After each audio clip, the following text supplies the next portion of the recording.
పెళ్ళైనా పండగైనా వేడుక ఏదైనా పట్టుచీరల ప్రత్యేక వేదిక వారాహి సిల్క్స్.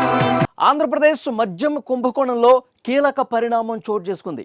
జగన్మోహన్ రెడ్డి గారికి అత్యంత సన్నిహితులు వైసీపీ మాజీ ఎమ్మెల్యే చెవిరెడ్డి భాస్కర్ రెడ్డిని బెంగళూరు ఎయిర్పోర్ట్లో అరెస్ట్ చేసినటువంటి పరిస్థితుంది.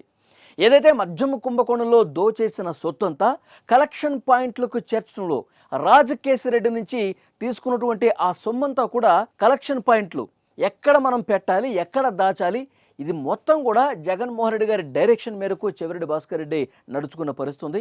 సో అరెస్టులు వరుసగా జరుగుతూ ఉన్నాయి. 7 అరెస్ట్ అయ్యారు. ఇక రేపు మాపో చెవిరెడ్డి భాస్కర్ రెడ్డిని అరెస్ట్ చేస్తారు అన్న ప్రచారం ఉంది. ఈ నేపథ్యంలోనే సిట్ అధికారుల కళ్ళుగప్పి తప్పించుకునే ప్రయత్నం చేస్తున్నటువంటి క్రమంలో చెవిరెడ్డి భాస్కర్ రెడ్డి అరెస్ట్ చేశారు. చెవిరెడ్డి భాస్కర్ రెడ్డి ఇతని బాల్యమిత్రుడు, మద్యం కుంభకోణంలో A38గా ఉన్నటువంటి వెంకటేశ్వర నాయుడు చెవిరెడ్డి బాల్యమిత్రుడు, ఇద్దరిని కూడా బెంగళూరు ఎయిర్పోర్ట్లో అరెస్ట్ చేసినటువంటి పరిస్థితుంది. సో వీళ్ళకి అర్థమైపోయింది, ఇక అరెస్ట్ చేసేస్తారు, పోలీసులకు మొత్తం తెలిసిపోయింది. సిట్ అధికారుల దర్యాప్తులో మనకు సంబంధించిన ఆధారాలన్నీ కూడా తెలిసిపోయినాయి, మనం దొరికిపోయాం, మనం తప్పించుకుని వెళ్ళిపోవాలి, పారిపోవాలని చెప్పి ప్లాన్ చేసుకున్నారు. బెంగళూరు ఎయిర్పోర్ట్ నుంచి డైరెక్ట్ శ్రీలంకకి వెళ్ళిపోయే ప్రయత్నం చేశారు. అక్కడ బెంగళూరు ఎయిర్పోర్టే కాదండి, దేశం మొత్తం ఎయిర్పోర్ట్స్కి, నౌకాశ్రయాలకి సిట్ అధికారులు సమాచారం ఇచ్చేశారు. ఈ మద్యం కుంభకోణంలో ఆరోపణలు ఉన్నటువంటి వ్యక్తులు ఎవరైతే ఉన్నారో వాళ్ళందరూ లిస్టు ఒకటి రెడీ చేసి అన్ని ఎయిర్పోర్ట్లకి పంపించేశారు. సో చెవిరెడ్డి భాస్కర్ రెడ్డి అలాగే వెంకటేష్ నాయుడు వీళ్ళు పారిపోవడానికి బెంగళూరు ఎయిర్పోర్ట్కి వచ్చినప్పుడు అక్కడ ఉన్నటువంటి ఇమిగ్రేషన్ అధికారులు చూశారు లిస్టు. ఎస్, వీళ్ళు ఆ లుకౌట్ నోటీసుల జాబితాలో ఉన్నారు. వీళ్ళు వెంటనే ఆంధ్రప్రదేశ్ మద్యం కుంభకోణాన్ని దర్యాప్తు చేస్తున్నటువంటి సిట్ అధికారులకు ఇన్ఫర్మేషన్ ఇచ్చేశారు. ఆగమేఘాల మీద సిట్ అధికారులు బెంగళూరు ఎయిర్పోర్ట్కి వచ్చి అరెస్ట్ చేసి తరలించుకుపోతున్నటువంటి పరిస్థితి కనిపించింది. నేరుగా ఇప్పుడు ఆంధ్రప్రదేశ్కి తీసుకువెళ్తున్నారు. అయితే చెవిరెడ్డి భాస్కర్ రెడ్డి, వెంకటేశ్వర నాయుడు అసలు మద్యం కుంభకోణంలో ఏం చేశారు, జగన్మోహన్ రెడ్డి వీళ్ళకి ఎలాంటి టాస్క్ అప్పగించారు, ఇది ఒక్కసారి మనం మాట్లాడుకుంటే కనుక మద్యం ఆ కంపెనీలు ఏవైతే ఉన్నాయో డిస్టిలరీస్ సరఫరా కంపెనీలు, వీళ్ళ నుంచి ముడుపులు వసూలు చేసి దాదాపు 3,500 కోట్ల రూపాయలు వసూలు చేసే బాధ్యతని రాజకేశిరెడ్డికి అప్పగించారు జగన్మోహన్ రెడ్డి.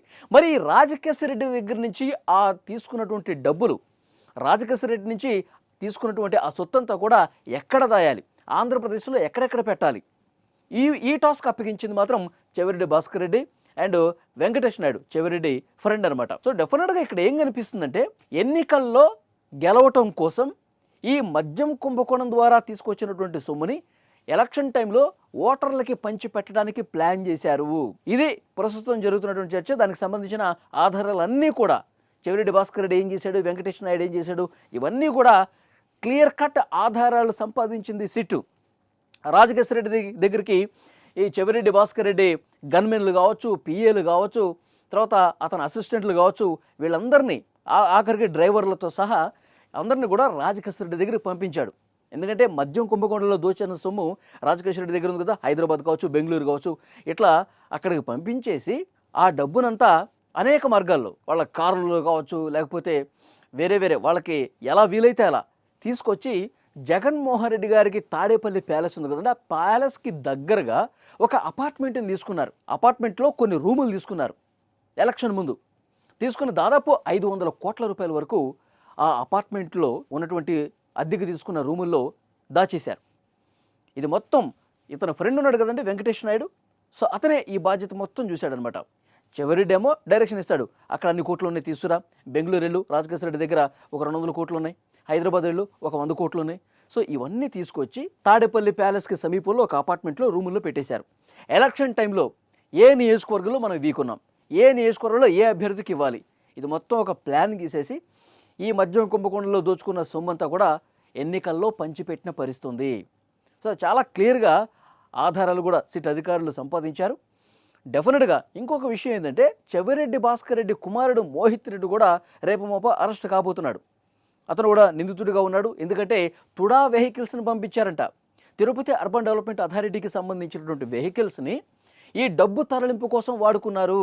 తర్వాత చెవిరెడ్డి మోహిత్ రెడ్డి కూడా ఎన్నికల్లో డబ్బులు పంచిపెట్టాడు, ఆ డబ్బులు మద్యం కుంభకోణంలో దోచేసినవి.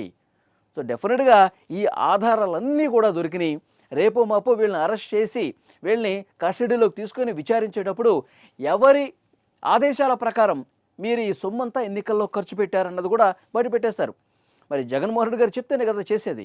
జగన్మోహన్ రెడ్డి గారి పేరు చాలా వాటిల్లో వచ్చింది. ఇంతకుముందు 7 నిందితులు అరెస్ట్ అయ్యారు.